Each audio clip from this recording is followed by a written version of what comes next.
Hello, everybody. I guess we're back for Part 2. part two of our first episode. The unofficial remake of Soldier's Revenge. You know, it looked like it. So today we watched the absolute shit burger. That's a term you're going to hear a lot, shit burger. Yeah, just when we thought there could be a movie worse than Soldier's Revenge, That was Netflix when... proved us wrong. That's we should right. have stayed in Impact territory. Yeah, instead of doing Impact, which had a shortage of cool-looking shit this month, we went to Netflix, and boy, were we disappointed in the quality of shit. Impact. Everything looked too good. So to find like a double feature for this, for Soldier's Revenge, it was tough. And then we went to Netflix Bottom Barrel, and we found it. That's right. I didn't think there was a movie more boring than Soldier's Revenge. But we found it. We did. Today it was Mercury Plains, right? Mercury, what? Yeah, I think Mercury Field, Mercury Plains. It was Mercury Plains. It should have been Mercury fucking Pains, because that thing hurt to watch. Yeah, I'm confusing it with a Mercury Rising, which I think is like some sort of sci-fi crapfest, cyborg, whatever kind of thing. We probably would have been better off watching whatever that is. No, yes. and the kicker is there are 5 other films that we had lined up that we could choose from, and we chose poorly. We chose well, I mean, this is about shitty movies. I mean, we chose shit. No, I mean, these are no Troll 2 or Birdemics. Like, they're fun watching. No, these are absolutely painful. Now, this isn't The Room painful. This is like... No, this is The Room without the charm and the sex appeal. Yeah. And people who have seen The Room will get that joke. Yeah, The Room was much more sexy than this fucking flop. Oh, man. So this movie starred the wonderful Scott Eastwood, who is probably a decent actor in other stuff. Yeah, well, this is definitely like his vanity piece role. Unfortunately, much like Soldier's Revenge, nothing happened in this one, really.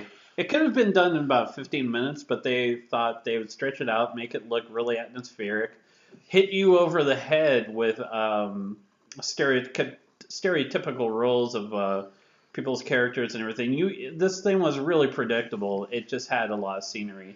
Yeah, we called it on quite a few of things, like the point of view character hooking up with the boss guy's girlfriend. Yeah, and then the friend dying. Yep, and like you know, it's like it was everything that you see in like every movie. It's like the guy who gets close to him, the little budding kid who he takes under his wing. You know, that kid. But before we go anywhere, let's just set. Shall we talk about Simple Jack? The cocaine. Simple Jack, the cocaine years. The cocaine snorting, fire starting. I think we need to just off kid. That's like we need to talk our way through this movie, because we're going everywhere before anybody even knows what's happened. All right, so okay, well, let's see. So we have Mercury Rising. Now, why we chose it was we thought it would pair well with Soldier's Revenge, because the description of the movie on Netflix lined up with Soldier's Revenge, i.e. somebody goes to their small town in Texas, things aren't working out. They can't find work, so they go to fight against something south of the border. In this case, drug cartels. Yeah, drug cartels. That's what the description was. We thought, holy crap, someone thought this was like so stupid they decided to make it twice. Yeah, and no, instead they decided to make a completely different turn. Thing 1, listed under action adventure. Not an action adventure movie. There was no action or adventure. It could possibly be a heist movie, but it's more of a crime psychological thriller. Drama, yeah. It wasn't an action adventure movie. Unless your idea of action adventure is like they shoot guns in it. Yeah, there's nothing psychological in this either. That's misleading. It was just kind of like a flat. It's just a flat. This thing happened. It's trying to be psychological. It's trying to have that relationship. Oh, it tried to be a lot of things. Yeah. So we have Scott Eastwood's character Mitch, and we all know most heroes should be named Mitch. Yeah. Nothing like, Mitchell, that's a hero name. Jodan Baker as Mitchell, total hero cop role. Mitch, it's like half Mitchell. So it starts out basically his father-in-law won't give him a job at the porta potty rental business. Truth. So he's in some interview or something like. No, he's just talking. It starts off with like random shots of a town and him talking to someone named Boy. Yeah. That's what the subtitle says. Texas. Boy. And they're like, "Hey, you got a job?" No, I haven't found a job. Boy, there sure ain't no jobs around this town, are there? No, I saw there was a job at the Walmart or whatever, but they want cashier experience. It's stock photos of Flint, Michigan, basically all these like abandoned businesses. It's not Flint, Michigan, though. It's fucking Texas. Yeah. Flint, Michigan and Texas. No, but that shithole Texas and shithole Michigan have different looks, bro. It's like stolen from Michael Moore's B-roll and everything, and it's just like, basically, and then he lives with his mom and her mom's boyfriend, and they do it, so he goes outside, and then he can't handle the mom and the trailer rocking. Yeah, so he goes outside and meets up with some random friend. Mm-hmm. And this random friend talks him into going to Mexico for the lady. For the senoritas and the margaritas. I remember that. Oh, yeah, because it rhymes. Senoritas and margaritas. We really don't understand why this other guy was here, except to lead him to Mexico. He was a person MacGuffin. Yeah, basically he was a plot device. A human plot device. Who bailed on the movie. Yeah, so he goes down to Mexico with his friend. They go to a bar, a whore bar. I guess that's a thing, like a bar with whores. Yeah. All named Rosalina. Yeah, every whore's named Rosalina, and his friend goes to fuck Rosalina, and he sits there drinking beer, and then people come out saying his friend bailed, and Rosalina and her husband. And that he owes them money, and so he talks shit to them. I don't owe you nothing, blah, blah, blah. And then they fight, and then they beat the fuck out of the guy. Yeah, with a bat. So this is his initiation as a top recruit for this sub-military division. Oh, we haven't even gotten there yet. But yeah, so he basically wakes up with this Zeke-looking crackhead guy named Jesse. And Jesse says, "Oh man, I've got an opportunity for you. Let me buy you breakfast because." After you've had your ass kicked in a whore bar with a baseball bat. You always want Denny's. Yeah. So they go to some random place and have breakfast. He goes, "I'm going to go get somebody." It is obvious that time has passed. Bald white dude comes in talking about Halliburton. Yeah, basically it's Jeff Bridges from Iron Man 2. Iron Man 1. It comes in and is like, "I'll give you a job driving a truck for $5,000." But it's not Jeff Bridges. It's another guy. Yeah, it's cheaper Jeff Bridges. It's like Jeff Bridge. Yeah, exactly.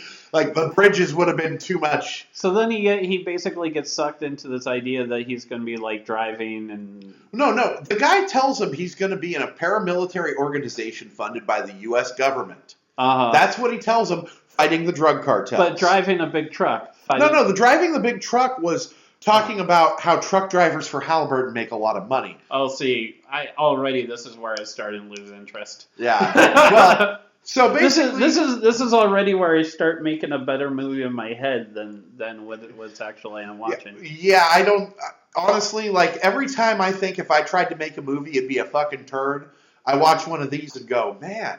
Yeah, so let's talk about his paramilitary ditch digging. Yeah, so he is recruited now. Now, keep in mind, this is a paramilitary organization that recruits people who have had their asses kicked in Mexican bars. Yeah. That must be the way they get people, because when you see everybody else involved in the organization... They look like they got their ass kicked from a bar. Yeah. Except for the leader, who looks like one of the Lost Boys from Hook. Yeah, he's the punk rock Lost Boy. He's the lieutenant of the guy. So he's like the lieutenant and the main guy's the leader. and they're quote unquote training in this paramilitary organization that's gonna take down the cartels by digging ditches. Yep, digging a giant ditch around a farmhouse.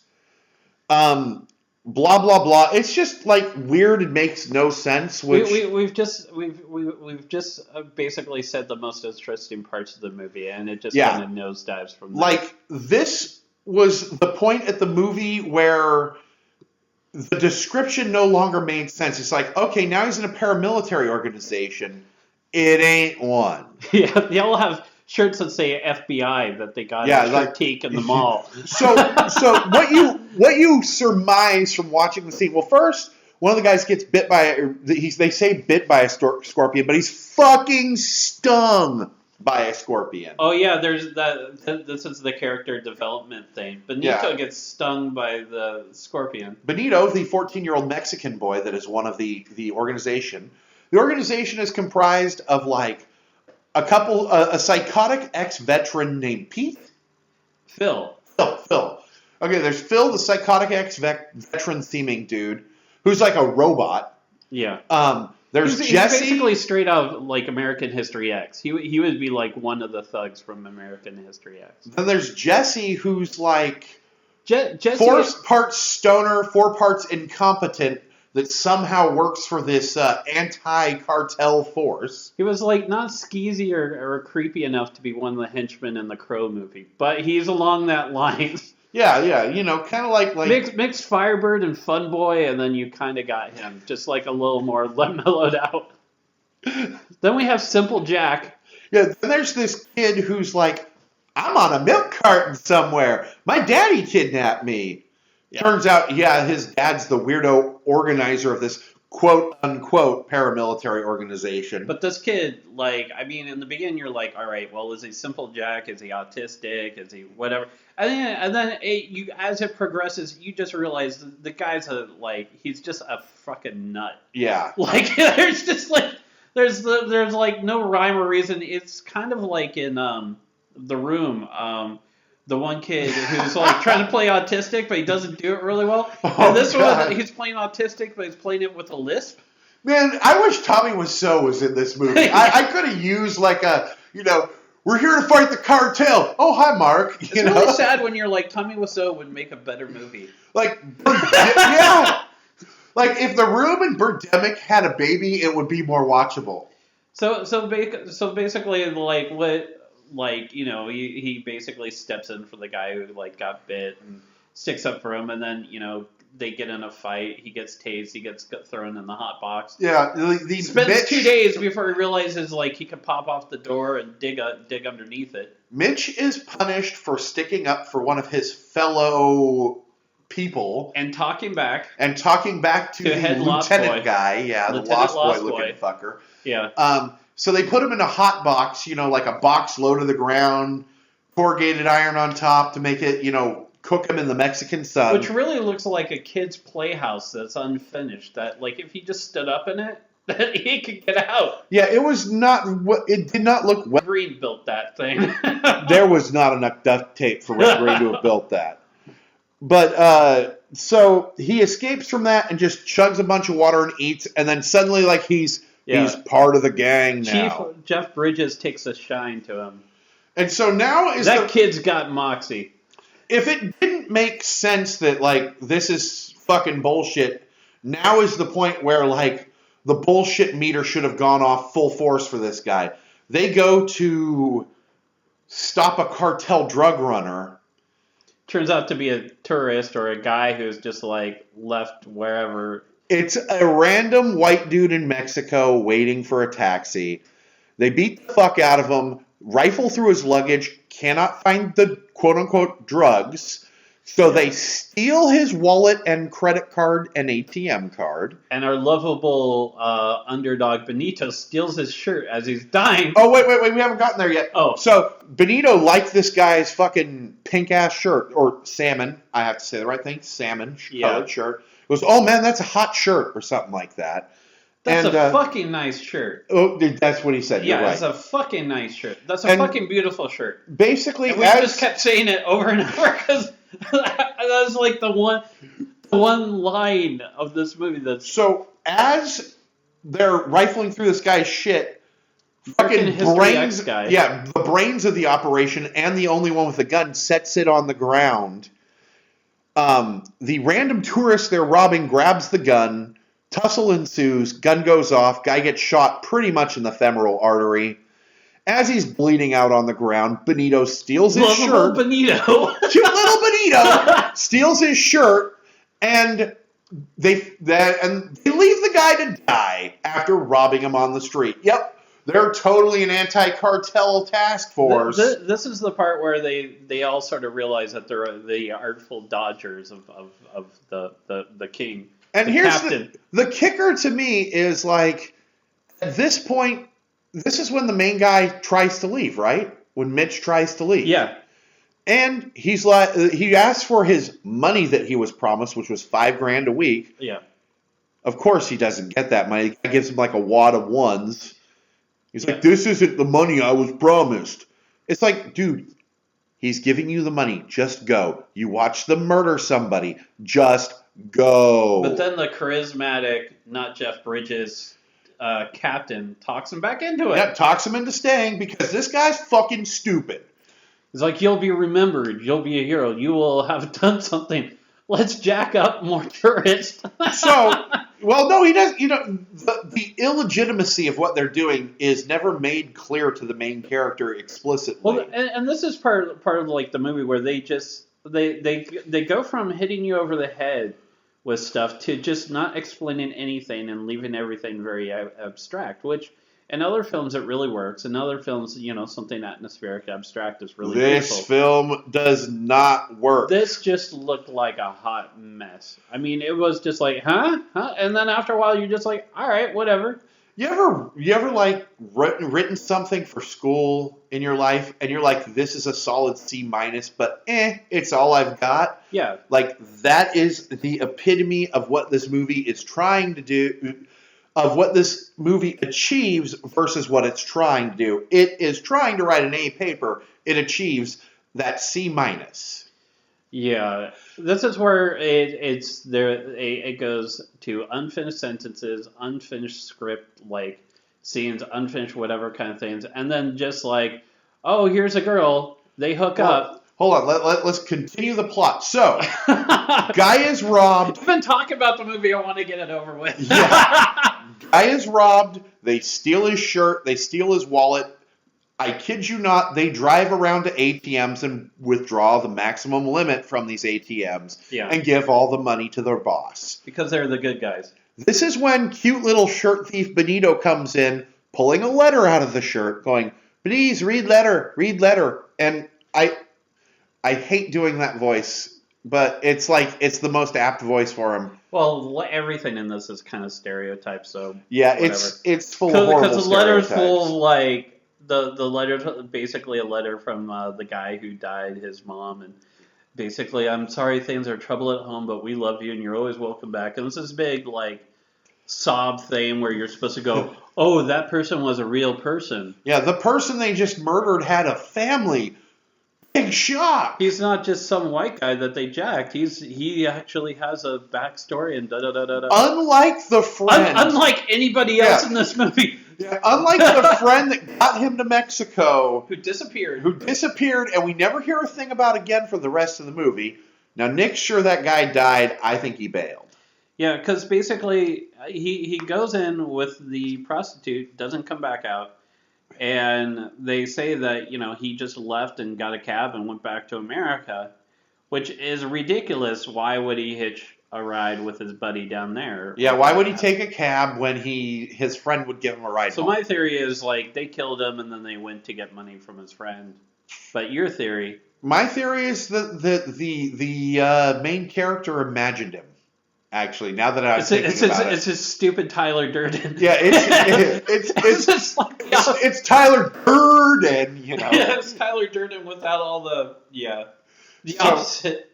Tyler Durd. Yeah, Tyler Durd. He just Durd the guy. So, anyways, then. So back. We just flashed back to the main plot.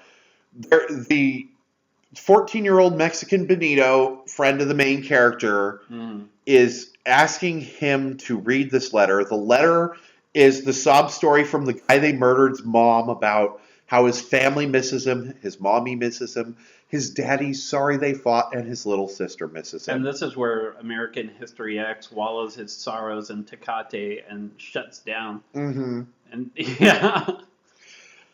So there's an interlude of them training with guns and Mitch, the main character, banging the Lady Gaga-esque girlfriend of the boss. Yeah. You know, like there's just, oh, he's going to hook up with the girlfriend of the boss. Yep, she's there, and she's a girl, and he's a guy, and that means because he's the main character, he should fuck her, you know. Yeah. Well, let's set the scene, because she's out there washing clothes, and she's like, what are you going to do about it? Yeah, exactly. That was like That's the foreplay, and then it cuts to him sneaking into the house when he finds out the cellar's left unlocked by Simple Jack, the son of the main guy. who stole the main guy's coke. Yep, snorting There's good cocaine. lines of coke. Still, Simple Jack is now, like, in Reflections, becoming one of my better favorite characters of this. I think he's the character I would most want to play in this movie. Yeah. So then she goes to the fridge, and he's there stocking the fridge. Yeah, he's sitting there staring at the fridge at the kitchen table, and he's like puts his finger to his lips like shh, and then they fuck. They fuck in like was like a horse trough or like some a bathtub. Or a horse trough or something. Like sloshing noises will not make noise to yeah. Where's Mr. Captain? And like he's not gonna know. Like, oh, it took you like a while to get that sandwich, and you're all wet, and I thought I heard people fucking.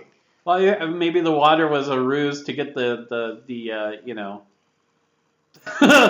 the smell of the sex away. I guess I don't know. It's a little petroleum that, and yeah. But so petroleum, can't even say it. Then main guy and cheaty girlfriend. Oh no, sorry, boss guy and cheaty girlfriend are watching TV where the news people talk about this huge bust the cartel just had, and there's millions of dollars and lots of cocaine, and he can't find his cocaine because his Simple Jack's son's been snorting it all. Simple Jack is a greedy asshole. So this is when they put on their FBI t-shirts. Oh, did we forget? We forgot about the scene in the middle where they robbed the guys in the truck. And Jesse gets killed. We don't really need to talk about that. Yeah, there was a random scene where one of the guys got killed. They pretend to be FBI agents. Yeah. And they're wonderful FBI uniforms, like Nick said earlier. If this was a superhero film, this would be the big reveal of the superhero costumes, except they're all Shirtique FBI shirts. Yeah, they just bring out a cardboard box full of shirts that say black shirts with white FBI letters printed on them. That's their uniforms! No one questions Benito, the 14-year-old FBI agent. Yeah. Like, was he the top of his class? Is he the Doogie Howser of the group? Like, yep. They robbed random dudes. Random dudes shot back at them, blah, blah, blah. Jesse, the stoner skis ball, gets shot and dies. Yeah. They just leave his body because, they're good guys. But this is all building up to the big score. The big score is they are going to rob the Mexican Federal Police of their giant drug bust money. And I kid you not, their source is watching the TV news. So they watch the TV news to find out when the car full of millions of dollars and drugs is driving from the bust site. Yeah. And they have a guy back in the hotel with a walkie-talkie watching the news to tell them what time Apparently to go. The news is better in Mexico. like the cartels aren't watching the news. Oh. Like 2-bit skis balls with walkie-talkies could be like, yeah, we're going to steal all this money from the federales. Well, I'm kind of thinking like this town may be populated of 12. There's like 3. I think you just gave the highest IQ of everybody involved in writing this plot. The majority of them work for the news, and the rest are bandits. And so they decide to rob the Mexican police of the money that the police confiscated from the cartel. And they do it. Shootout ensues, and one of their guys, Pete, gets shot in the head by the cops, and Phil, Phil, the American I keep history calling guy. him Pete. Because like I mean he's got the easiest job, like post like Tecate beer off. Yeah. He's just like, I'm gonna be catatonic for the rest of this and get a check. Yeah. So Easiest acting gig ever. they steal the money. They go back to their little farm. Like even when he's shot and killed, it's like, he wasn't doing anything anyways. Yeah. They go back to their little farm, and you're like, wow, there's a lot of movie left. I guess that's not the big scene. Yeah. So back at the farm the next morning, because these guys are such rank fucking amateurs, there's police coming raiding the farm. But I guess the police are fucking amateurs too, because they capture everybody but the main guy, the lieutenant, and the boss. Yeah. Who escape in an SUV using the ditch they were digging in the earlier in the movie. It all comes full circle to that stupid ditch. Yep, it's a vehicle trap for the federal vehicles that are chasing them. Yes. And then they run off to try to find out who was the traitor, because somebody in their organization tipped off the cops. So they wait a few days because, like the news has every single detail about everything in it. That's right. Their source this time, not the TV news, but the newspaper. That's right. Mexican newspapers know everything. And we also find out Simple Jack got shot. Yeah. We find out that the boss guy's son, Simple Jack, got killed in the shootout, and that Benito is not mentioned, which means he must be the informant. Yes, Benito, gaffler of dead guys' clothes. Keeper of the butt gun. Keeper of the gun. You could put it in your butt. He has a gun earlier in the movie that's a single-shot Derringer. Really long barrel for a single-shot Derringer, too. That he says to the main character, what's that? And he's like, oh, it's a gun. Really? Yeah, one shot. You can hide it. I kid you not. You can hide it in your butt if you go to prison. So we just call it the butt gun. Yep. So it is a plot point for later. But yeah, and then little Gaga gets arrested. Yep, that's the last we hear of her. Yeah, she's out of the movie. She was just there to have a really brief and quick kind of inferred sex scene.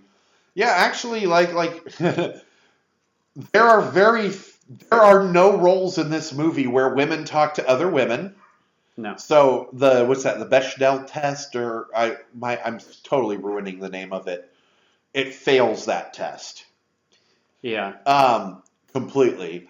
Her role is basically the girl that a couple dudes are hooking up with. Yeah, because the other women in this movie, mind you, are all named Rosalina. And they're all prostitutes, and they're the guy's mom, and they're moms. It's moms. Oh, yeah. Moms, whores, and a girlfriend. Those are the women in this movie. Yeah. Bravo. This was written in this was produced in 2014, 2015? Yeah, something like that. Yep. If anyone ever tells you that, movies don't have proper representation of gender, there you go. Once again, yep. The women are right. They are underrepresented men. But you know what? You ladies didn't want to be in this piece of shit film. Nobody wanted to be in this, but Clint Eastwood's son. Yeah, like that guy just he must have needed the work or something. Well, no, and it goes to my theory. This was his vanity piece. It could be a vanity piece. This was I could see him going into this is going to be my breakthrough movie. This is going to be a very artistic, atmospheric, Oscar-worthy, out there, kind of experimental, kind of, dangerous kind of thing, instead of the piece of crap that it was. Yep, so back to the plot. If you can call it that. So they get away, they find out... They get away, the newspaper tells them all the information they need to know. I guess they must subscribe to the MacGuffin Times. Yeah. Or the Plot Point Gazette. Then they go randomly pick up Benito eating fries. Because they know where he is. Because you know what? I guess the newspaper said, and the informant lives here. So they go pick up Benito, take him out in the middle of nowhere, and the boss is going to have a talk with him. Which means, yep, he's going to go murder Benito, which he does. Meanwhile, Mitch murders Lost Boy, king of the Lost Boys. Yep, Mitch, realizing what happens, strangles the lieutenant guy to death with the seatbelt of the truck or SUV or whatever, and then proceeds the climactic. Well, then he scene. shoots the He shoots the key. ignition of the truck so that nobody can drive it. So the captain hears this and comes running, and then cue the Benny Hill music. Yep, This is when it's just now it's the boss and Mitch chasing each other through the Mexican desert, shooting at each other. It's a nothing happens for a long time chase out. Starting, stopping, stop. stopping. Teleporting, not teleporting, teleporting. And eventually, it's the scene from Vacation with Clark Griswold walking through the desert to the gas station. Yeah. Except it's Mitch with a briefcase full of money and a pistol and a jean leg that he fashioned into a hat. Not even a hat. It's like a makeshift, cone kind of. Yeah. So it's like one of those Leibach hats. Yeah. So then the boss, I guess, some way somehow gets one of his horses, which was mentioned earlier that he had horses. Yeah. Once again, I guess dialogue is all set to reveal later plot in this movie. And he's like a cowboy of old, riding around with his lever action rifle, big hat, big old yellow cowboy boots, hunting Mitch down, who has used dollar bills or $100 bills to protect his teeny weeny arms from the sun. By dipping them in water and gluing them to his arms with water glue. Him and Mitch fight it out. Mitch's gun runs out of ammo as the boss is gloating over him about to shoot him with the lever action. Well, the boss did the mistake of every movie villain, give the big speech while the other guy pulls out the gun and shoots him. Yeah. And, of course, Mitch pulls out the butt gun that he got from Benito earlier. By butt gun. And shoots the boss right in the chest. It's just like the scene in Things to Do in Denver and When You're Dead, when Mr. Shush shoots Critical Bill with the Derringer. It's literally the same. Critical Bill was standing over, I am Godzilla! You are Japan! And Mr. Shush pops him in the chest. It's that, except it's Mitch and the boss is like, it's time for you to die, boy. And then you hear... And then, Mitch takes the horse and drives into, the Orchard Supply Mitch... Osh or, Mitch rides a horse to, the Western Outfitters and gets his full-on cowboy boots, jeans, well, this is checkered shirt. Maybe the only other part that I like in the movie where he walks into the store and he's still got those stupid $100 bills glued to him. And he's got, a bloody leg and blood on his shirt and everything. And, that to me is okay, that's funny. But, yeah, and people are kind of looking at him, but it's also hella vacant. And, yep, hella, we're in California. Yep. So he goes to the Western store. They're like, can we help you, mister? He goes, no. And that's the scene in there. And then we get to the next shot is him riding a bus with a briefcase full of money. Now, I don't know if, the plot was written by a sheltered 12-year-old. Well, but this is the part where Muffin gets angry. The thing is I'm sorry, but the authorities in Mexico, they get a bad rap, but they couldn't possibly be as terrible as this movie makes them out to be. And also the U.S. Border Service couldn't be possibly so terrible they would let a guy with multiple gunshot wounds across the border with nothing but a suitcase full of money. If people have to shove balloons of cocaine up their ass to get across the border, a guy with a suitcase full of money is not going to get across. Somebody's going to check that suitcase at customs. It's going to get checked.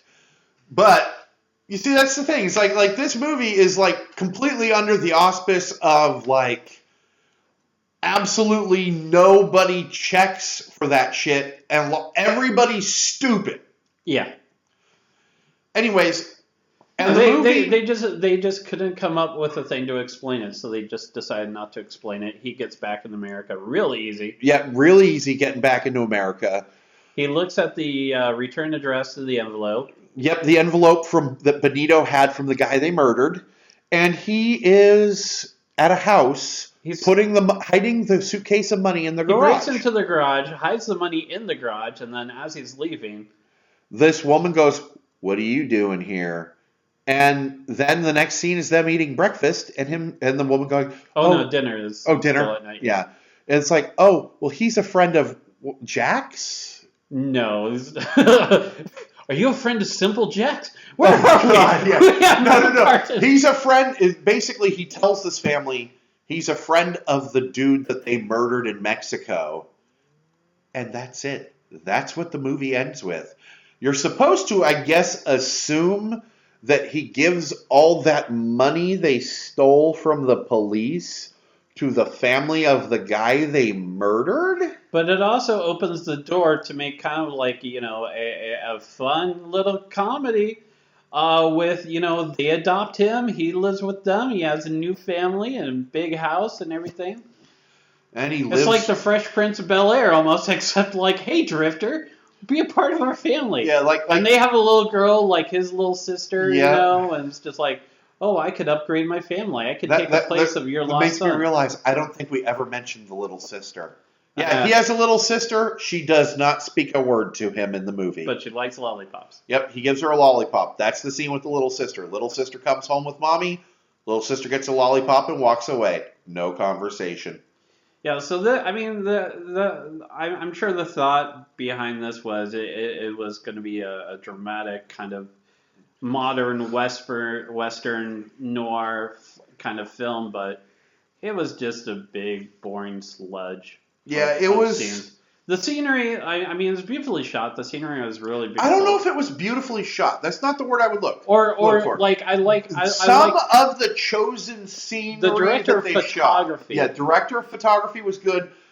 I don't know. I'm not quite savvy enough on all the actual jobs of people in film. I've never studied it, so I will leave that to other people. Some of the shots that were just location shots of static places and some of the backgrounds for scenes were really, really well chosen. But almost all the other decisions for how this movie was shot, including camera angles, cuts, etc., made very little sense. Like, I'm guessing... It was a sloppy mess. Yeah, it was. It was sloppy. It was sloppy writing. It was sloppy direction. It was sloppy, execution, sloppy editing. And as good as we think we are, I mean, it got made, and the shit we've thought of hasn't, so... No, I mean, if anything, it makes me want to make my own movie. Simple Jack comes back from beyond the grave, does a bunch of drugs, and kills motherfuckers. Yeah, it'd be better. It would be better. I mean, Simple Jack had the makings of a serial killer, and he liked the nose candy. I love that we're just calling him Simple Jack. Like, we've just stolen that character from Tropic Thunder and said, that's this guy. Yeah, I mean, he's a little more awkward. He's a little more like Bud Cort from Harold and Maude.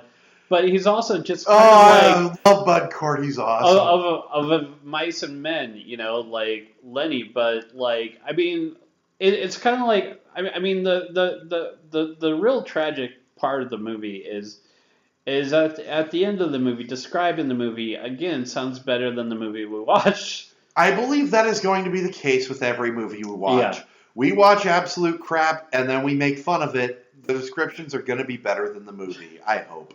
Oh, please, I hope. Well, definitely, and I mean, as painful as bad as this movie, I was really happy that it was bad, not charmingly bad, entertainingly bad, cheesy, campy bad. It was just awful. Agreed. Simple Jack for the win, yo. Yeah. What? By the way, the title of the movie was referenced at one point by the Big Boss bad guy character. Yeah. I don't really remember what it meant. There's a few. There's like a handful of really thought out dialogues that just kind of go nowhere. It's kind of like Tarantino in that kind of sense. You know, it kind of makes me wonder if somebody wrote this as a very short film or as a couple scenes, and that was really good. And then they tried to make it bigger. They tried to make a full movie out of it. They tried to make a full movie out of it, and then that was where it came to shit. Because you're right, there are a couple moments of dialogue that are really well done and really well thought. There are a couple shots in the movie that are really well done and really well Yeah, thought. I think if this movie was a half an hour, it may have been like pretty good. But like this was an hour and 40 minutes. Yeah. Was it really that Yeah. long? Oh, Yeah. God. Wow. Yeah. Wow. That was longer than a lot of There's, really there's good like stuff. a lot of things where like not a lot happens in it, and it's just like it's like it's like I'm a fan of Monte Hellman. I'm a fan of like the Rambo. I'm a fan of like atmospheric kind of like movies that just kind of like slower pace, kind of you get lost in the movie and everything. This was just this nothing in it worked. Yeah. Nothing. Like nothing, it didn't work with each other. Like I mean. And conceptually, I see where the direction was going. Conceptually, I see where the writing was going, but in the delivery, it was just awful. Yeah, agreed. I don't remember what our rating system is. So, bags of shit? Yeah, I think it's bags of shit. I would say one bag of shit, and that's only because it's Simple Jack. Yeah, I'll give it one bag of shit on the 5-bag scale. For Simple Jack alone. Mercury Mercury Plains. Mercury Plains, yeah. We can't even remember the name. That's how much we care. Don't watch it. We watched it for you. The unofficial sequel to A Soldier's Revenge. Yeah. Like that needed a sequel. All right, everybody. Thank you very much. This has been the Nik and Muffin Shitty Movie Podcast Extravaganza. We'll see you next time. You can hear where we died a little bit inside.